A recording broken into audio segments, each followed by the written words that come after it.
What's that sound? It's For Amusement Only, the EM and Bingo Pinball Podcast. Welcome back to For Amusement Only. This is Nick Baldridge. Tonight I wanted to talk about Bally's 1951 Spot-Lite.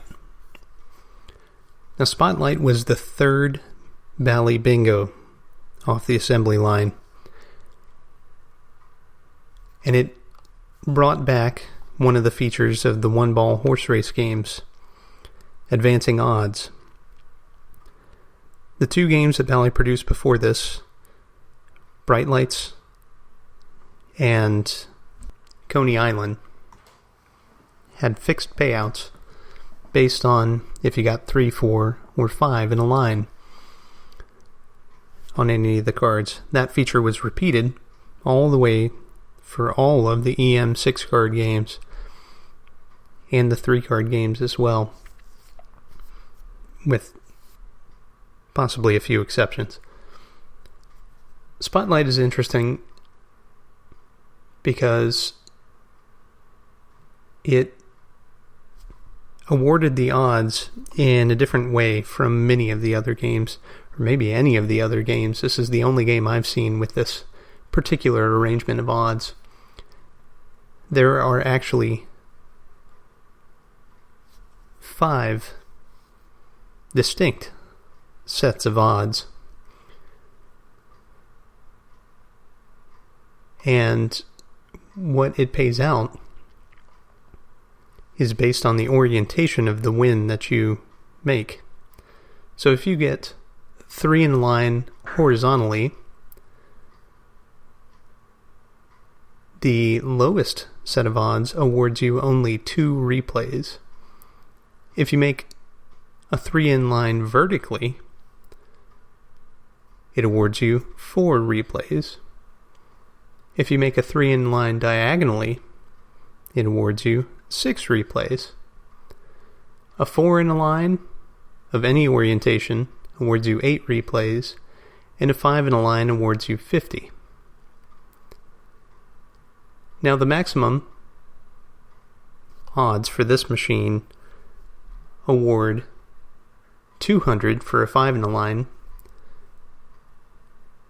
but as with several of the other bingos, a 4 in line also awards you the maximum payout of 200. Now, the fact that the game is keeping track of where those numbers fall on the bingo card, vertically, horizontally, or diagonally, is pretty interesting, because it didn't have to worry about that until it introduced triple deck scoring with the different colored lines. But even in that instance, the odds were fixed for your 3 in a line win. But it's similar in concept. What's also interesting is the minimum payout is a measly 2 replays. The minimum payout on pretty much every other machine that I've ever read about or heard of is 4. So 2 replays seems kind of rough. Now, this game also has corner scoring. So if you have the feature lit and you put a ball in each of the 4 corners of the bingo card, you'll win 200 replays. That's a pretty good deal since the maximum payout is 200. So to top it all off, most games that don't have moving numbers and have some kind of special scoring feature are limited to 5 balls. In this case, you can earn up to 2 extra balls. Coney Island was the first game to introduce the extra ball feature, and Spot-Lite has taken it and changed it a bit. With up to 7 chances to get your 4 corners, That's pretty powerful. Now, let's take a second and talk about the mechanics, because this game is different from most of the other bingo games in that it actually continued the tradition put in place by the one-ball horse race games of keeping most of the internals inside the cabinet. The cabinet body, that is, not the head. The head also has some mechanics in this game, with the fold-down back door similar to Coney Island. But inside the cab, there's a pull-out tray with its own little kickstand that has what appears to be the control unit, along with a few steppers and the transformer. This means there's a tremendous amount of weight underneath the playfield, which would make the game different or more difficult to nudge than your typical Bally bingo.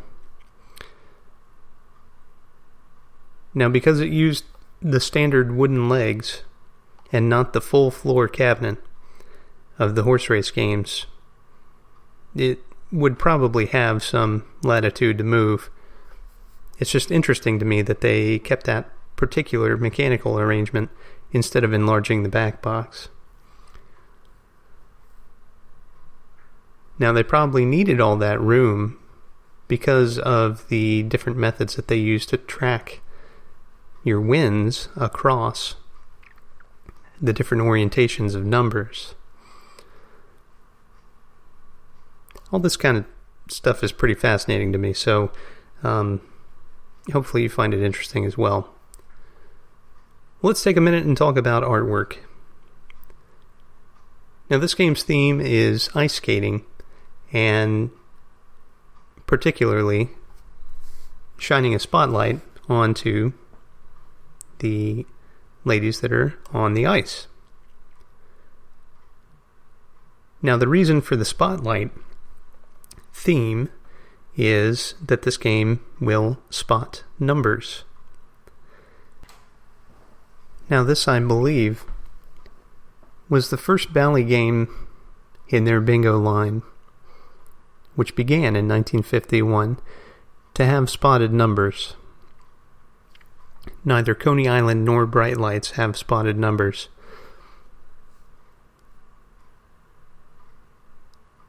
So this is why I believe the title is an allusion to the fact that the game can spot numbers, as well as the theme of the artwork.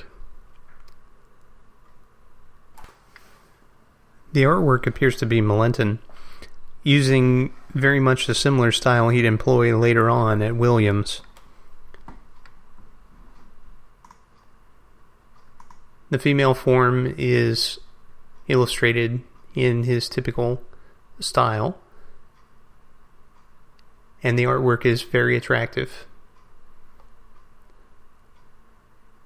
Lots of blues and greens and oranges, reds on this back glass, and of course a deep purple outlining the bingo card itself, and purple for the highest value 5 in a line odds.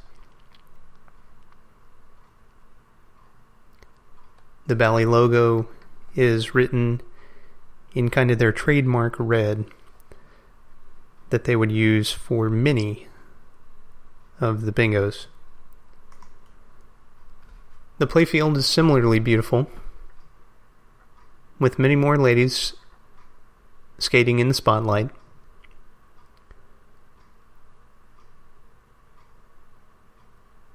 The main playfield color is pink,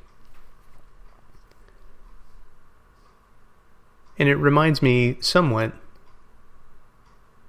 except for the very detailed figures on the playfield, of artwork from the 1970s.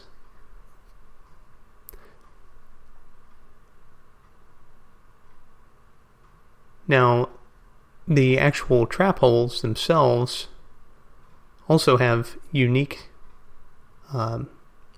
numbers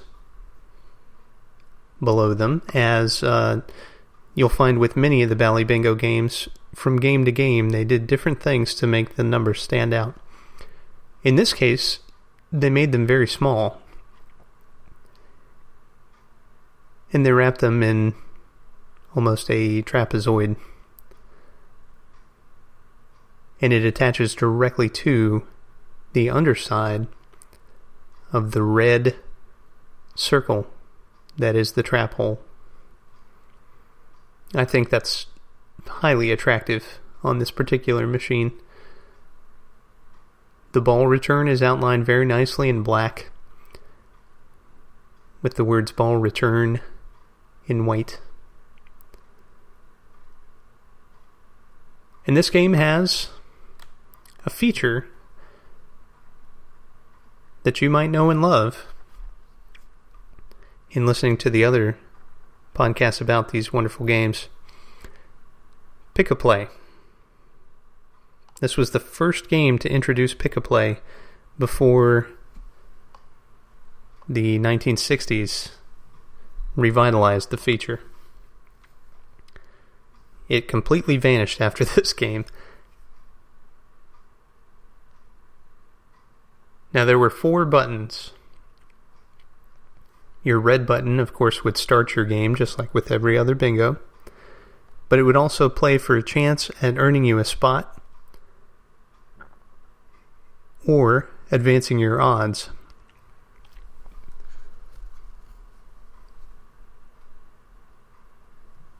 Next, you have blue, which, as the feature was revitalized, did the same function. It would play for just your advancing odds. In an interesting twist, the yellow button played for a chance at earning a spot. And then your green button would play for a chance at an extra ball. Now, I'm not sure how many numbers the game would spot. It's typical that it would have between 1 and 3 numbers.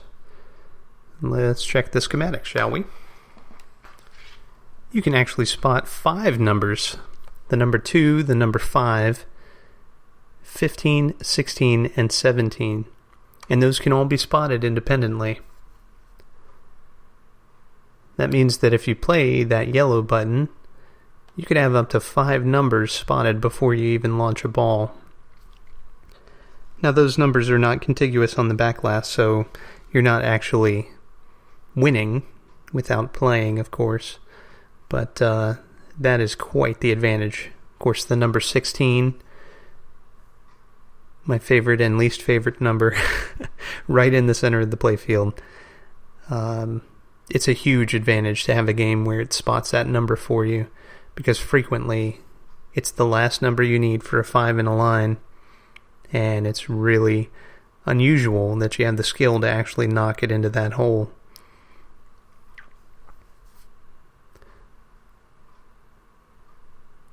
This game looks great, especially from an artwork standpoint. The cabinet stencil is kind of geometric shapes. However, it does have the vague impression of multiple spotlights on the front of the coin door, and I think it's pretty attractive myself. Now, I am curious, because of all the mechanics inside the game, if the cabinet size is deeper than it would be on, say, Coney Island, or if the cabinet weighs a lot more, which obviously it would, if it's wider. Because on some of the horse race games, the cabinet had to be physically wider to hold all of the mechanics. So, I guess if anybody knows, let me know. I would love to hear that. But this game is beautiful. It looks like a lot of fun to play. It's a single card game, very simple. No moving numbers. You don't have to worry about what's happening when.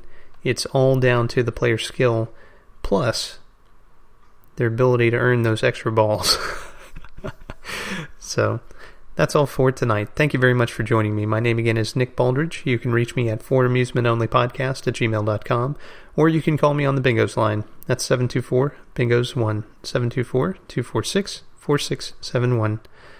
You can listen to us on iTunes, Stitcher, Pocket Casts, via RSS, on Facebook, on Twitter at Bingo Podcast. You can follow me on Instagram at nbaldridge. Or you can listen to us on our website, which is foramusementonly.libsyn.com. Thank you very much for listening, and I'll talk to you next time.